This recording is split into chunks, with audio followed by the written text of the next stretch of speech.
Vue sur Terre vous invite au Costa Rica. Ce petit pays d'Amérique centrale abrite une biodiversité d'une richesse exceptionnelle. Près d'un tiers de son territoire est constitué de réserves et de parcs nationaux.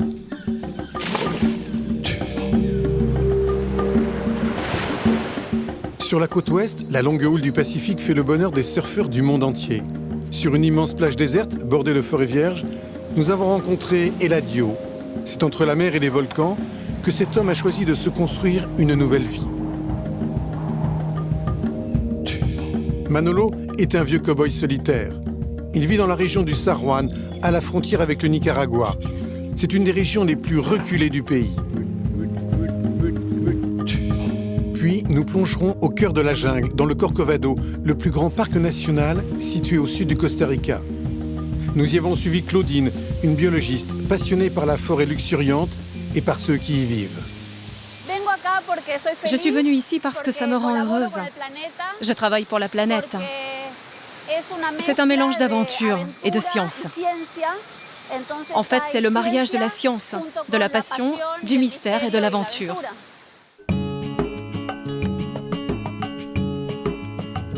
Le Costa Rica, la côte riche. C'est Christophe Colomb qui baptise ainsi cette terre, découverte lors de son 4e voyage vers le Nouveau Monde. Le Costa Rica est le royaume des microclimats et des espèces vivantes.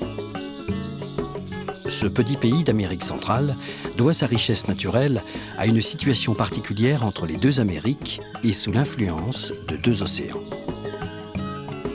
Traverser le Costa Rica, c'est voir le monde en accéléré. On y dénombre une centaine de volcans. Cette chaîne volcanique sépare en deux un pays qui concentre 4% de la biodiversité de la planète, alors que son territoire est 10 fois plus petit que celui de la France. En 2021, le Costa Rica veut atteindre l'équilibre parfait entre développement économique et respect de l'environnement. Il veut devenir le premier pays de la planète à présenter un bilan carbone neutre. Les volcans du Costa Rica offrent les plus beaux paysages du pays. Ces cônes presque parfaits sont l'objet d'une surveillance permanente. Sur les 116 volcans qui jalonnent ce territoire de montagnes et de forêts, 5 sont actifs et parfois menaçants. Entre la mer des Caraïbes et l'océan Pacifique, la chaîne des volcans influe sur le climat du pays. Il est aride et sec à l'est et humide et luxuriant à l'ouest.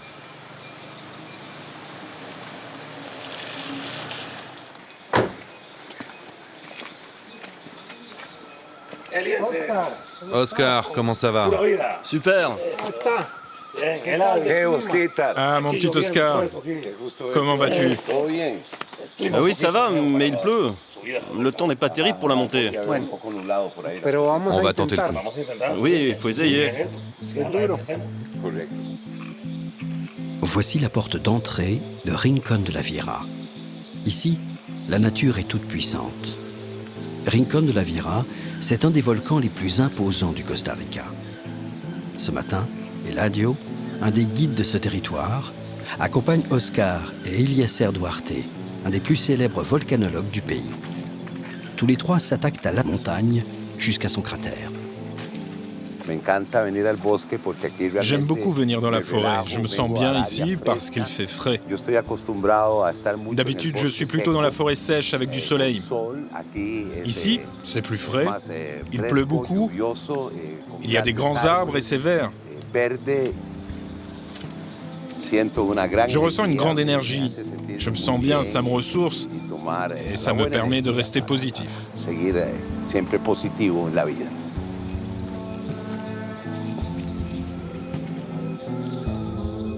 Sous l'effet des masses nuageuses qui traversent le pays d'est en ouest, Rincón de la Vieira offre de nombreux visages.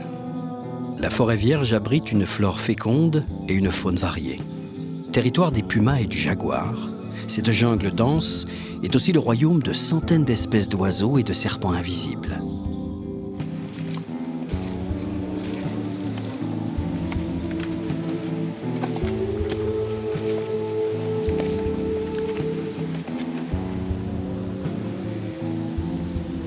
La dernière éruption de cendres date de 1997.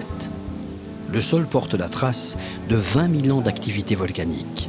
Cette cascade de blocs de magma recouverte de végétation est l'unique chemin d'accès qui mène au sommet par le versant nord.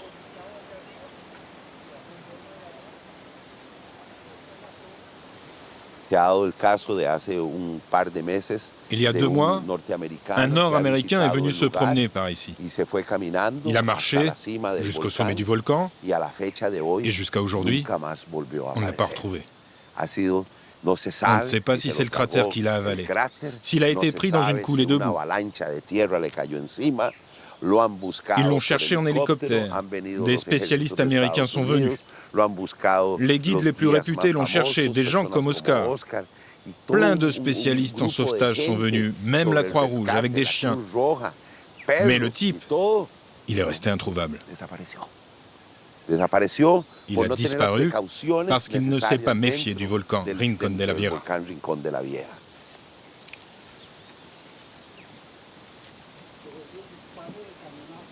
Impossible encore d'apercevoir le sommet 400 mètres plus haut. Il est noyé dans les nuages. Et c'est comme ça la plupart du temps. Et la duo, Oscar et Eliezer le savent. Il n'y a en général qu'une chance sur 4 d'apercevoir le cratère de Rincón de la Vieja. Dans ce paysage qui semble s'ouvrir sur l'enfer, il n'y a plus qu'à espérer que Eliezer, le volcanologue, puisse effectuer ses mesures. Le sentier qui mène au sommet est balisé de fumerolles. Le volcan exhale par ce petit trou. Ce sont principalement des vapeurs d'eau, à 97%. Quelle température? 70 degrés Celsius. C'est surtout de l'eau de pluie. Quand elle tombe, elle s'infiltre et elle touche un point chaud, alors elle s'évapore. Ici, nous sommes en contact direct avec le cœur de la planète. Et Eliezer, il mesure la chaleur qu'il y a dans la Terre.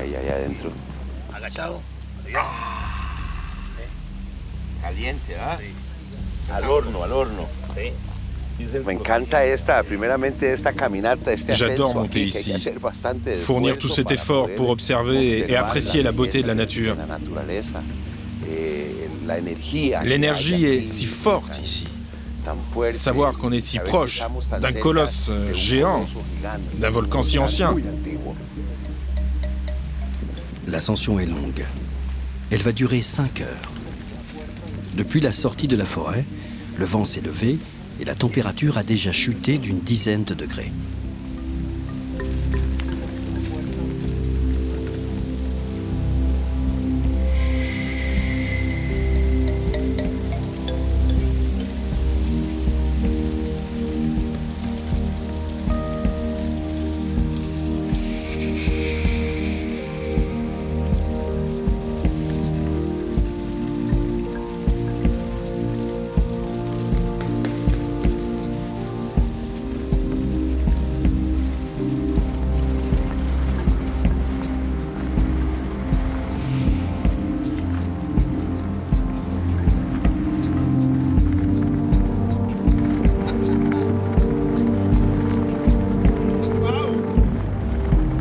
Le volcan Rincón de la Vieja culmine à près de 2000 mètres d'altitude.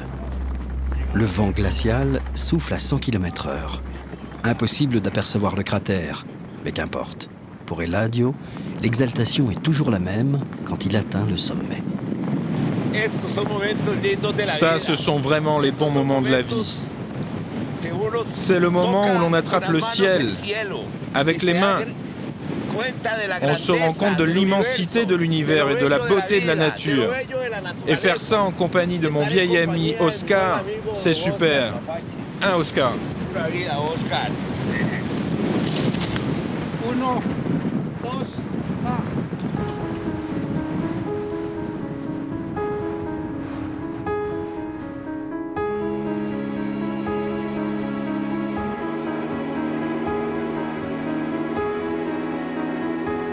Ces volcans se trouvent sur l'immense chaîne montagneuse qui remonte tout le continent américain, de la pointe du Chili jusqu'en Alaska.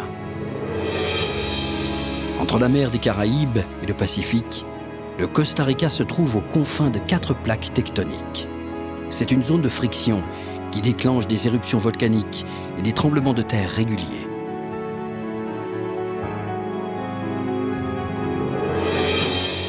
La nature est omniprésente autour des volcans.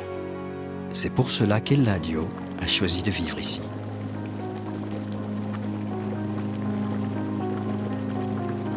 Sur les contreforts du volcan, de nombreuses sources d'eau bouillonnante permettent de surveiller l'activité de Rincón de la Vieira. Ce sont les eaux de pluie infiltrées dans les chambres de magma qui créent ces marmites. L'eau et les boues chauffent comme dans une chaudière géante.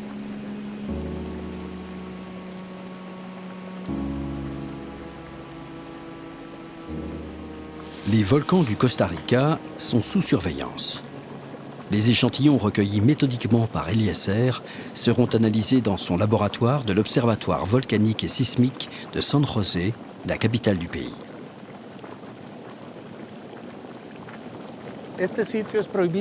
C'est un endroit interdit pour les randonneurs. Si on met un pied dedans, on est tout de suite brûlé au 2e degré. Ça peut même arracher la peau. C'est un endroit du volcan où il faut faire très attention et se méfier. C'est beau, hein? Toutes ces couleurs et toute cette activité, la dynamique interne de la planète qui sort ici à la surface.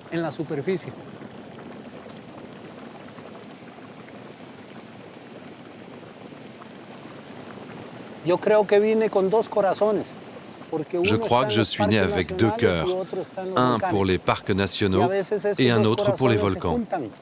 Et parfois, ces 2 cœurs se rejoignent parce que beaucoup de parcs nationaux sont aussi des volcans.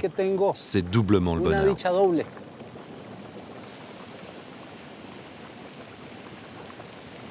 Les volcans font la fierté des Costariciens, habitués à vivre avec la menace d'une éruption. C'est pour cette raison qu'Eliezer vient régulièrement prendre le pouls de ces montagnes en activité.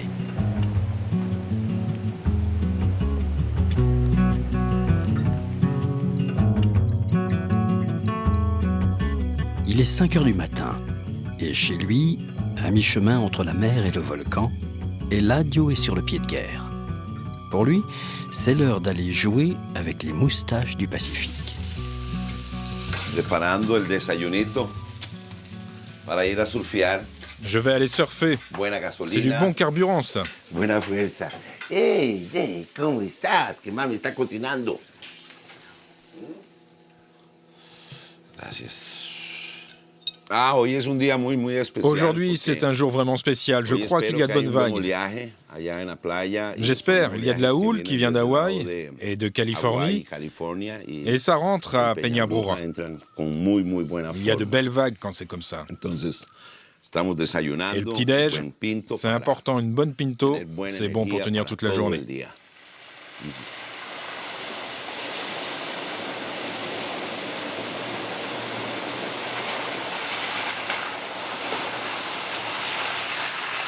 Avec l'Australie, le Costa Rica est le seul endroit de la planète où l'on trouve des forêts tropicales sèches, comme celle-ci. C'est le paradis des reptiles en tout genre, des iguanes, des boa constrictors, et c'est aussi le refuge éternel des sapajous capucins, les acrobatiques singes à tête blanche.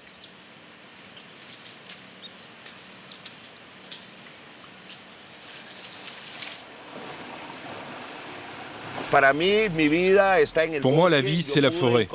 J'ai trouvé ma raison de vivre ici. C'est pour ça que quand je conduis, j'ai la chair de poule. C'est émouvant pour moi, parce que je rentre dans un sanctuaire. L'endroit est incroyablement beau. C'est un endroit qui est très important dans ma vie.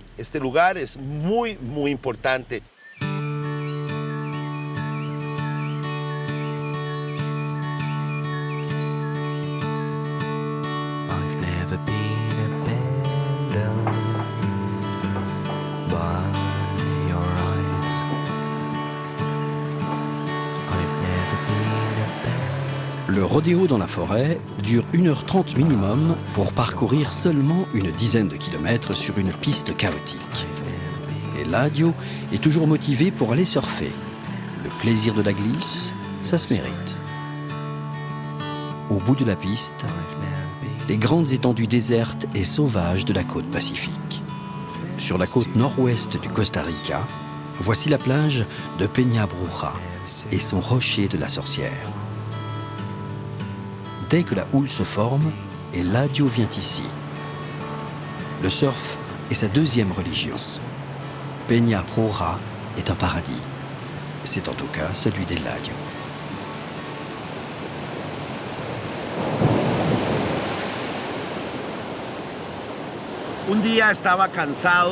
Un jour, j'ai vraiment compris que j'étais au bout du rouleau, épuisé. J'étais alcoolique, ma vie était difficile, je n'étais pas en paix. J'étais malheureux, j'avais un travail, de l'argent, mais j'étais malheureux. Et un jour, j'ai décidé de venir ici pour guérir, me retrouver avec moi-même. Une force m'a attiré ici. C'était un endroit que je connaissais depuis 35 ans. La première fois que je suis venu, j'ai ressenti une attirance très forte. Et aujourd'hui, je suis libre et heureux. Je vole comme un oiseau. Je suis un animal parmi les animaux de la forêt.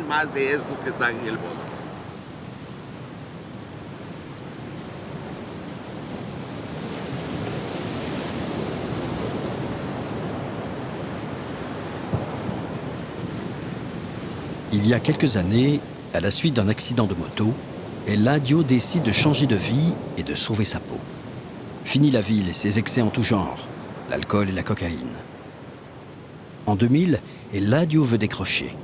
Il quitte San José, la capitale, pour s'installer ici, dans une cabane au bord de la plage. Il y restera seul pendant 5 ans. J'aime surfer seul dans ce paradis. On n'est pas agressé par le monde autour. Le surf, c'est quelque chose qu'on ne peut pas expliquer. C'est juste bon pour recharger ses batteries. Après avoir surfé toute la journée les bonnes vagues, je rentre à la maison et je me sens vraiment en paix.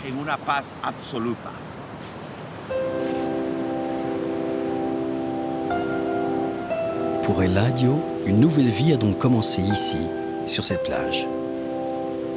Une existence où ne demeure que l'essentiel, le ciel, la mer et le surf.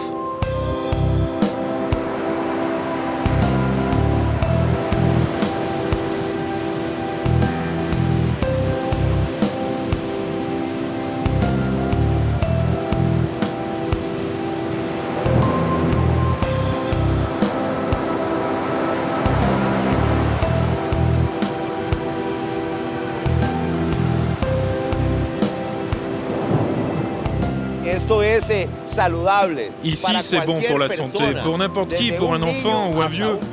C'est juste un endroit magique. Un petit morceau du ciel tombé sur la terre. C'est un endroit béni des dieux, un endroit pour s'élever spirituellement. C'est comme une clinique où l'on soigne l'âme et l'esprit.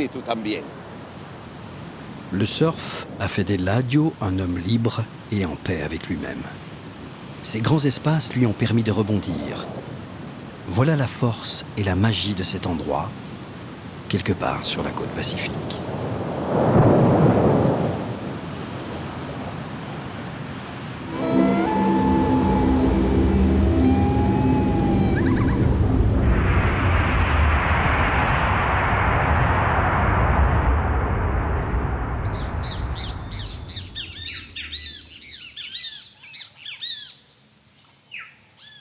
De l'autre côté de la chaîne des volcans, épine dorsale du pays, s'ouvre un territoire que la plupart des Costariciens ignorent. Le San Juan est une contrée où ne mène aucune route. C'est le pays du brouillard épais et moite. Un brouillard collant et chaud qui influe sur le tempérament des paysans du San Juan.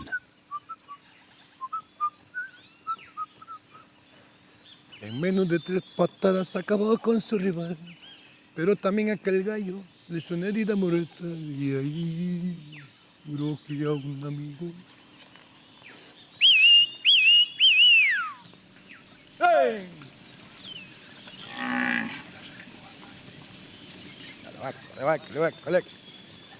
Dale, C'est ici que vit Manolo.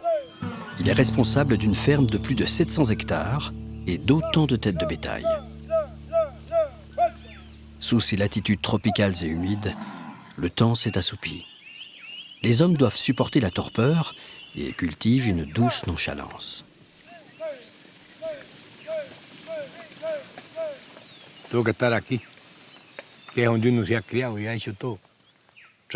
C'est là que j'ai grandi. Ma vie, c'est ici. Ma vie, c'est l'élevage du bétail. La ville, pour moi, c'était pas possible. Vivre ici, c'est la plus belle chose qu'il y ait au monde.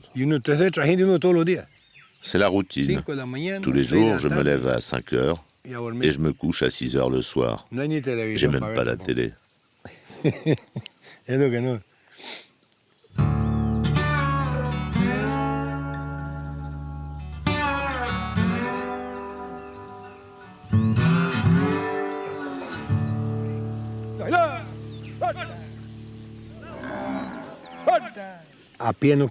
Quand je suis à pied, elles ne veulent rien savoir. Mais quand je suis à cheval, je passe à l'intérieur du troupeau. Les vaches peuvent agresser. On n'est jamais à pied, sauf quand on est dans l'enclos, car on peut prendre un bâton et se défendre. Mais ici, je suis toujours à cheval. N'importe quelle vache peut agresser, n'importe laquelle.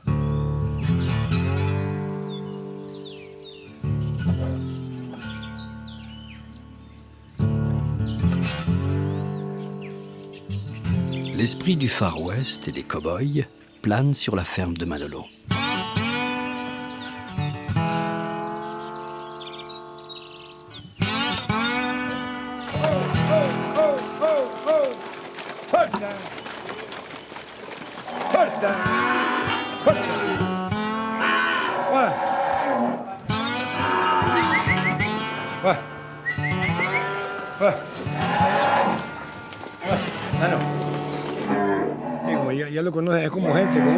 Je les connais comme si c'était des personnes.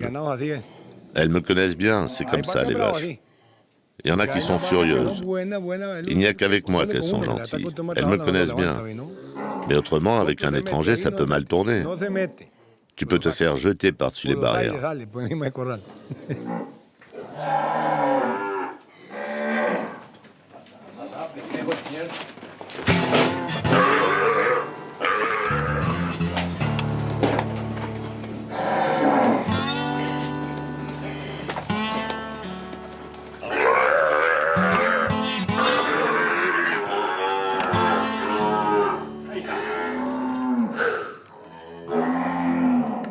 Ah, c'est fatigant d'attraper ces veaux, là.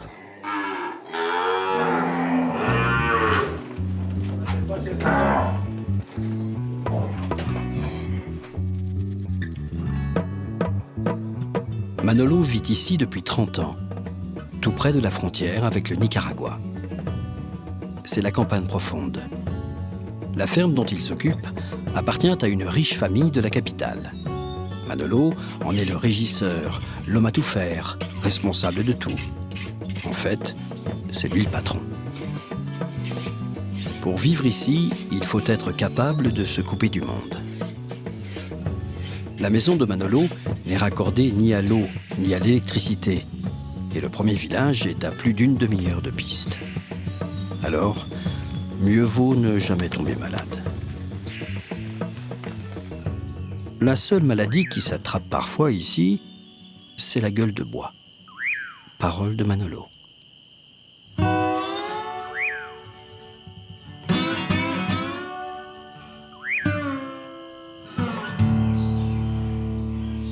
La ferme de Manolo est singulière. C'est la dernière propriété du Costa Rica, la dernière terre avant la jungle du Nicaragua.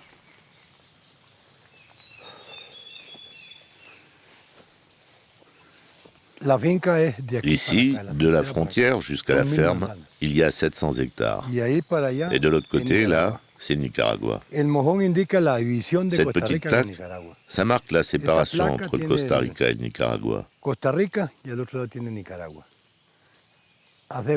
Ça fait que 20 ans qu'on peut passer de l'autre côté. Avant, pendant la guerre, on ne pouvait pas. Tout cet endroit était miné, et il y avait des camps de l'armée du Nicaragua. On ne pouvait pas passer, on se faisait arrêter, personne n'y allait. On aimerait qu'un jour tout ça disparaisse, qu'on puisse aller et venir, complètement, sans rien, sans problème, sans passeport, en toute liberté.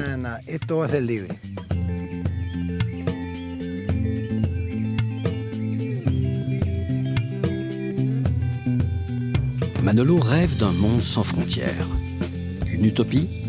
Mais il y a 60 ans, le Costa Rica a bien décidé de dissoudre son armée pour développer son système d'éducation et de santé. C'est le seul pays de la planète à avoir ainsi déposé des armes. Le Rio San Juan est un fleuve mythique. Il sépare les deux pays et relie la mer des Caraïbes au lac Nicaragua. Durant la guerre civile nicaraguayenne, la région du San Juan était un no man's land. Au XVIIIe siècle, les pirates des Caraïbes viennent s'y réfugier. Le San Juan devient ensuite une route commerciale. Puis, au XIXe siècle, pendant la ruée vers l'or en Californie, c'est par ici que les armateurs font transiter l'or entre San Francisco et New York. C'est une route plus sûre que le Far West, et surtout moins longue qu'une traversée par le détroit de Magellan au sud du Chili.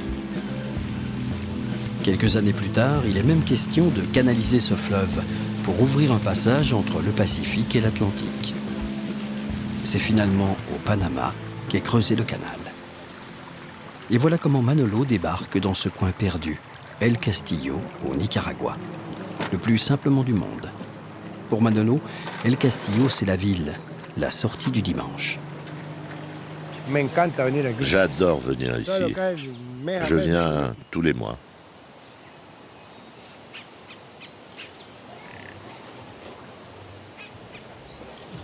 Je fais des courses et je reste un jour ou deux, puis après je rentre.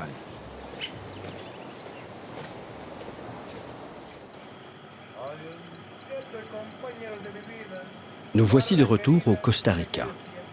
Dans cette région isolée, il y a peu de routes. Les rivières sont le meilleur moyen de se déplacer et de passer d'un pays à l'autre. Manolo n'a pas besoin de passeport pour sortir de sa ferme. Ici, tout le monde connaît ce personnage singulier qui ne fait pas semblant d'être celui qu'il n'est pas.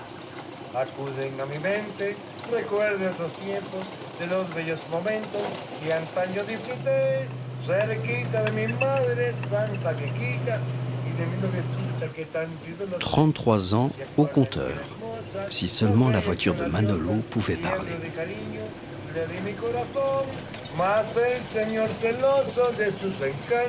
Au bout du chemin, voici le village Banderas de Pocosol. C'est le village le plus proche de chez Manolo, le seul endroit où il peut voir du monde. Bueno, un pan cuadrado. Banderas de Pocosol, son épicière, sa rue principale, son école et son bar.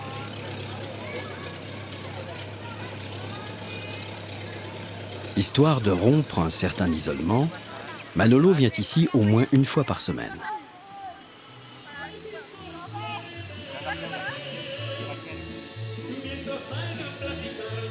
Le bar transpire la mélancolie, mais c'est le seul endroit où l'on peut boire de la bière fraîche.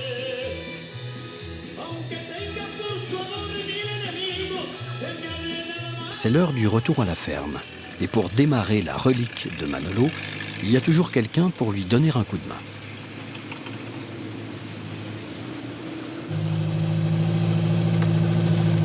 Ouais, j'ai encore de bons yeux. Les essuie-glaces ne marchent plus. Mais pas de problème, je sors la tête.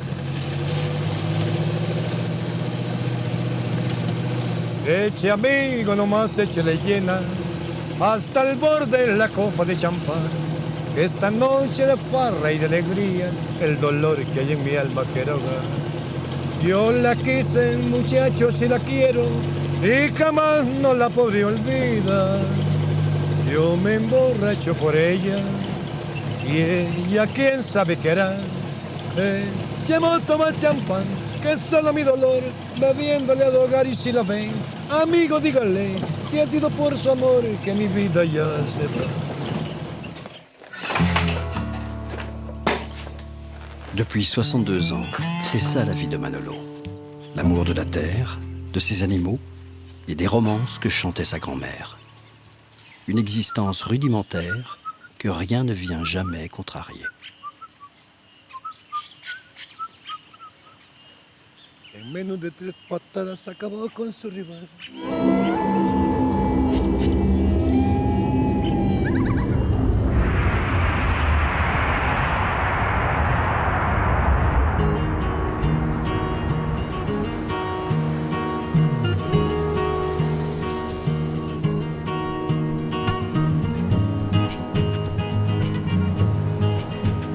Au sud du Costa Rica, la péninsule de Osa est un autre bout du monde qui se jette dans l'océan Pacifique. Réputé pour sa biodiversité, ce territoire abrite la plus grande forêt humide d'Amérique centrale. C'est un véritable corridor biologique que protège le Corcovado, le parc national le plus important du pays. La péninsule de Osa est la région la plus sauvage du Costa Rica.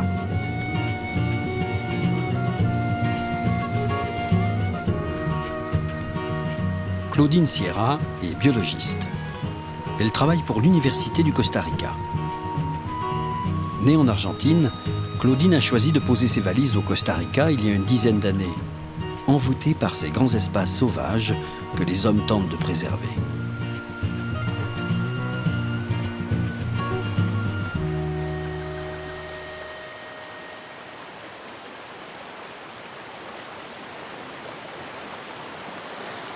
Claudine aurait pu passer sa vie dans un laboratoire, mais elle est une femme de terrain et de défi. Elle a vécu en Europe, bourlingué en Inde et en Amérique du Sud. Ancienne danseuse professionnelle, elle s'est longtemps nourrie de voyages et de rencontres.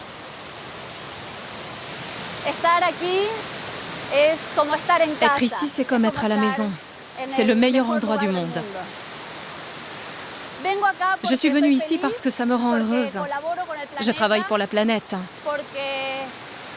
C'est un mélange d'aventure et de science. En fait, c'est le mariage de la science, de la passion, du mystère et de l'aventure. Il y a plein de rivières comme celle-ci, avec des cascades qui se jettent dans l'océan Pacifique. Plus bas, il y a des chercheurs d'or parce que dans cette rivière, il y a beaucoup d'or.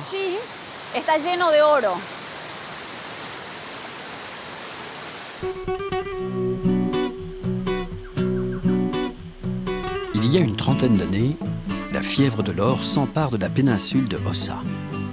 La région, alors secouée par une grave crise économique, attire des milliers de chercheurs d'or. Tous espèrent trouver la pépite de métal jaune qui changera leur vie. C'est une ruée vers l'or au cœur de la jungle montagneuse et impénétrable. L'époque est mouvementée, les orpailleurs sont hors la loi. À la fin des années 80, les autorités costariciennes décident de frapper un grand coup et détruisent tous les camps de chercheurs d'or, implantés à l'intérieur du parc national.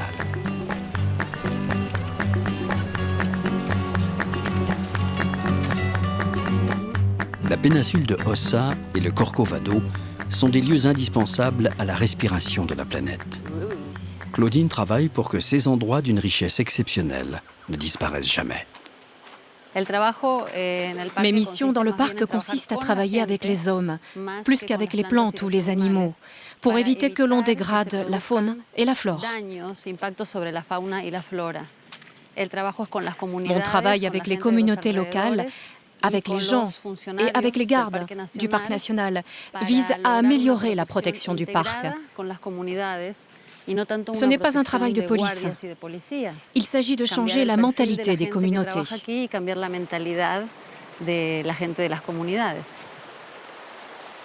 Claudine consacre ses travaux universitaires aux communautés indigènes pour qu'elles puissent continuer à vivre dans leur environnement tout en préservant la nature. Ses nombreuses missions en forêt l'amènent à travailler avec ceux qui vivent loin du monde moderne. À quelques kilomètres des limites du parc national de Corcovado, la forêt abrite toujours quelques petits groupes d'orpailleurs. Dans cette jungle, les rivières nourrissent les rêves de fortune de ceux que la vie n'a pas épargnés. Pour ces damnés de la terre, la forêt est aussi une dernière chance.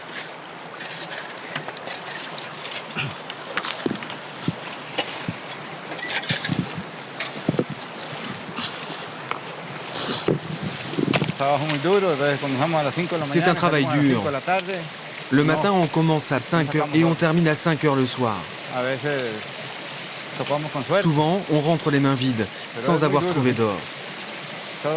Parfois, on a de la chance, mais c'est dur.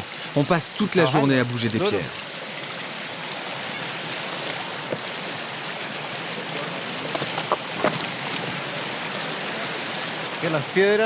L'or reste collé à la boue et à la pierre.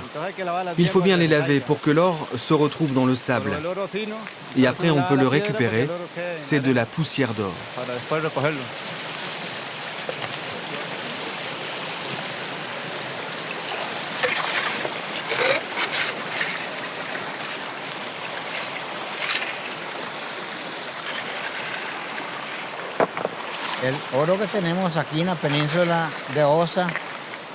L'or de la péninsule de Osa, c'est la richesse de notre pays. C'est pour ça qu'ils ne se sont pas trompés en baptisant le Costa Rica. C'est vraiment une côte très riche. L'or pour moi est une chose merveilleuse. J'ai déjà trouvé des pépites de 20, 21 grammes et même 50 grammes. On avait travaillé dans un autre endroit et là-bas on avait trouvé que des gros morceaux comme ça. Ouais, je peux pas vous dire où c'est.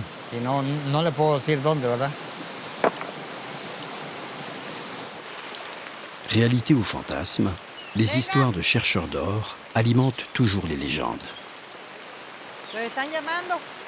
Ici, entre septembre et décembre, il peut tomber 8 mètres d'eau. Pas totalement illégaux car tolérés, ces chercheurs d'or vivent au milieu de la forêt humide. Le torrent dans lequel ils travaillent coule seulement à quelques kilomètres du parc national de Corcovado. 45 000 hectares de jungle et de montagnes que les autorités costariciennes tentent de préserver de l'appétit des hommes. Seule une partie de la péninsule de Osa a été classée sanctuaire écologique en 1975. Claudine sait qu'il y a encore du travail pour que tout le monde ici prenne conscience que l'or n'est pas la seule véritable richesse de ce territoire sauvage.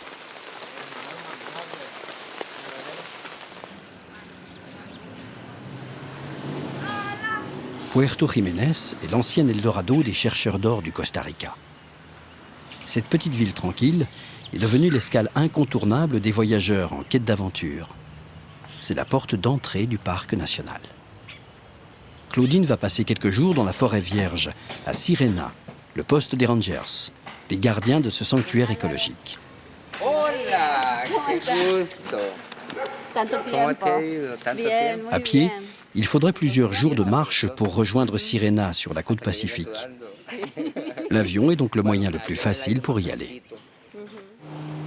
L'unique avion de la région, c'est celui d'Alvaro. Il est le seul à survoler le Corcovado.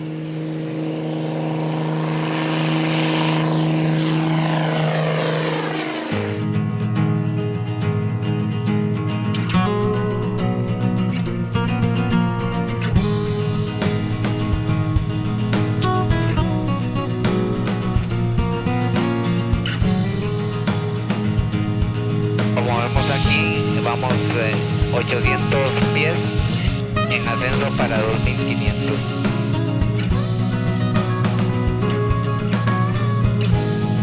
Alcanza 1.5, despega pista 3-4, cruza hacia el Coco.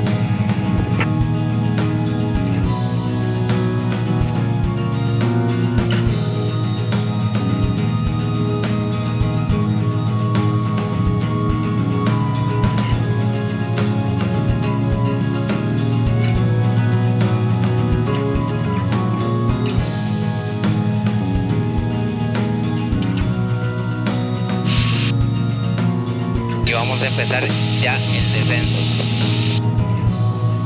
Taillée dans la forêt, voici la piste de Sirena. Minuscule. Claudine nous avait prévenu. Les dernières secondes avant l'atterrissage, dans le cockpit de l'avion, c'est histoire sans parole.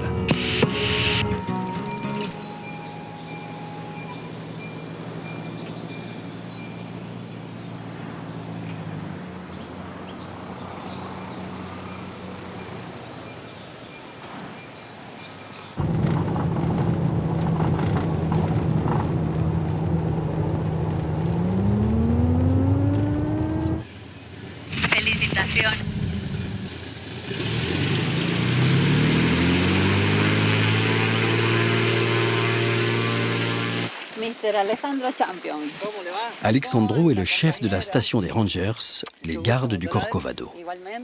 Ces deux-là se connaissent bien. Ils ont dessiné 80 km de sentiers dans la forêt pour développer l'écotourisme. Mais Alexandro a d'autres soucis en ce moment. Traquer les braconniers et les chercheurs d'or illégaux.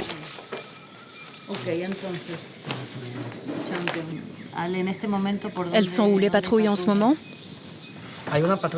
Il y en a une dans la partie basse du parc, près de la lagune. Une autre dans le Rincon. Et une autre pas loin d'ici, près de la station. C'est par ici. Il y a 3 patrouilles? Tu crois que c'est assez? Non, ce n'est pas suffisant. Les patrouilles ne se composent que de 6 personnes. Alexandro a grandi dans la jungle. Il la connaît parfaitement. Avant d'être garde, lui aussi a été chercheur d'or. J'avais 7 ans, je me suis fait des amis ici. Ils m'ont dit, il y a de l'or dans la montagne. Alors j'ai commencé à chercher de l'or avec eux. Aujourd'hui, Alexandro a donc choisi son camp, celui des défenseurs de la nature. Tu ne te sens pas un peu policier maintenant? Par rapport à tes anciens copains? Si, parfois j'ai des problèmes avec eux. Ils me disent, tu as été un chercheur d'or, tu sais comment on est, et tu nous as trahis. Je leur dis qu'il est temps d'arrêter de chercher de l'or. Je parle avec eux, j'essaye de les convaincre, et en fin de compte, il y en a qui suivent mes conseils, mais d'autres continuent.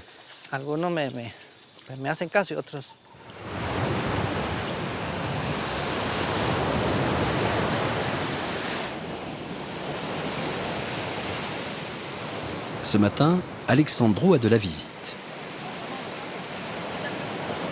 Un groupe de touristes accompagnés de leur guide vient de débarquer.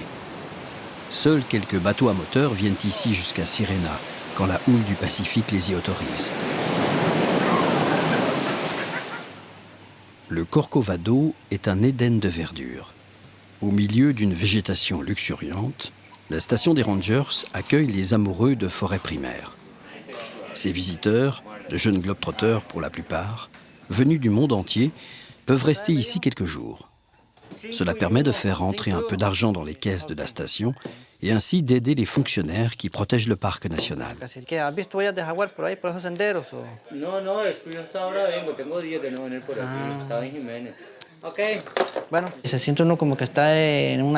On se sent comme si on était sur une île. Il n'y a pas de communication directe avec la famille. Quand il y a des problèmes ou des urgences, nos familles appellent le bureau à Puerto Jiménez et ils nous informent.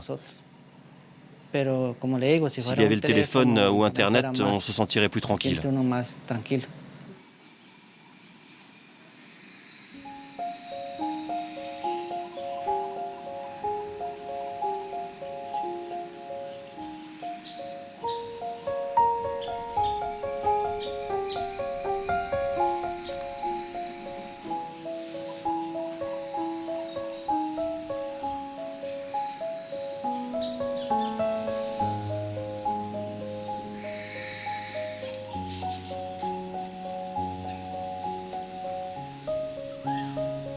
La forêt est un monde idéal pour se retrouver soi-même. Claudine a pratiqué la danse contemporaine au plus haut niveau. Aujourd'hui, l'art du yoga lui permet d'atteindre une harmonie avec l'univers qui l'entoure.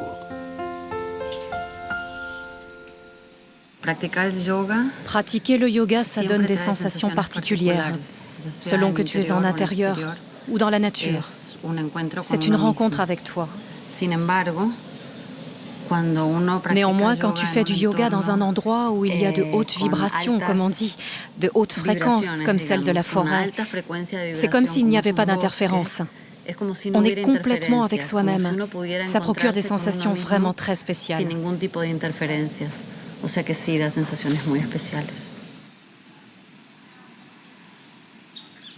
Claudine a longtemps parcouru la planète. Elle voulait découvrir ce qu'il y a de plus beau sur la Terre. Une fois terminées ses études de biologie, elle se lance donc dans une carrière de danseuse professionnelle, mais sa passion pour la nature va la rattraper. Claudine accepte alors une mission du gouvernement costaricien. Il s'agit d'étudier l'écosystème de l'île Coco, une île déserte et paradisiaque, perdue dans l'océan Pacifique. Elle y restera 8 ans.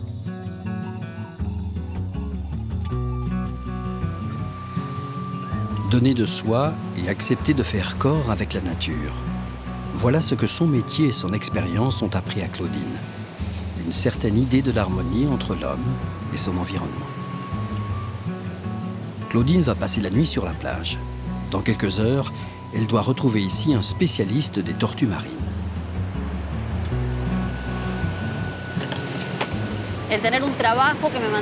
Avoir un travail qui maintient en contact avec la nature, en fait, c'est une excuse. Cela évoque en moi des sensations de mon enfance. Quand j'étais toute petite, on allait dans un grand jardin qui était pour moi une forêt magique et mystérieuse.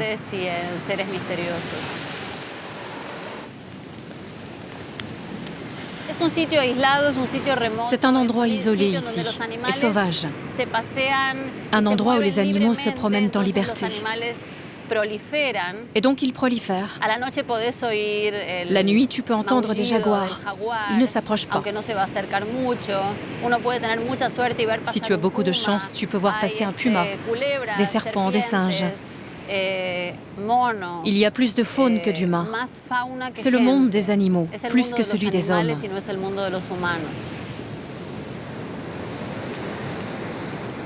5 espèces de tortues viennent pondre ici sur les plages du Costa Rica depuis des millions d'années. Les scientifiques protègent cet animal tout droit sorti de la préhistoire et est capable de traverser les océans.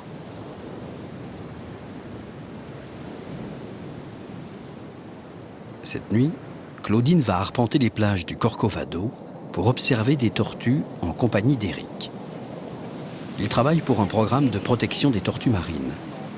En fait, cette nuit, il cherchait une tortue carrée, une espèce rare et menacée d'extinction, sur laquelle Éric voulait fixer une balise. Mais cette fois, ils n'en trouveront pas. En revanche, un peu plus loin, ils vont apercevoir d'autres tortues plus communes, venues pondre sur la plage durant cette nuit sans lune. Ce nid vient d'être endommagé alors que les œufs sont près d'éclore.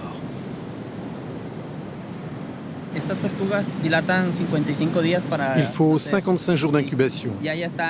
Là, les œufs ont 50 ou 51 jours. Et quand les tortues sont prêtes à naître, elles dégagent une forte odeur. Dans la forêt, il y a des ratons laveurs qui les sentent. Il y en a un qui est passé. Il a gratté, il s'est rassasié et il a laissé le nid ouvert. Donc demain matin, ce sera au tour des oiseaux de venir se servir. Claudine et Éric déplacent le nid de quelques dizaines de mètres. Dans quelques jours, ces tortues auront peut-être une chance de gagner le large. Une tortue sur 1000 seulement parvient à l'âge adulte. Je suis fier. C'est important de servir une bonne cause comme celle de la tortue marine, qui est un animal vulnérable. Les autres animaux peuvent les manger. Je suis heureux de me rendre utile pour cette cause qui est très importante pour nous tous ici. Près d'un tiers du territoire du Costa Rica est protégé. Il est le seul pays à lier ainsi développement économique et respect de l'environnement. C'est ce qui fait du Corcovado un lieu unique au monde. J'ai un message d'espérance et d'alerte en même temps. Si on continue dans la même direction, le Corcovado ne pourra plus exister. Si on change un peu nos habitudes, on pourra le préserver et protéger un peu plus la planète. Sans le Corcovado ou des lieux comme le Corcovado, on n'a pas tellement d'avenir. Mais le Corcovado existe.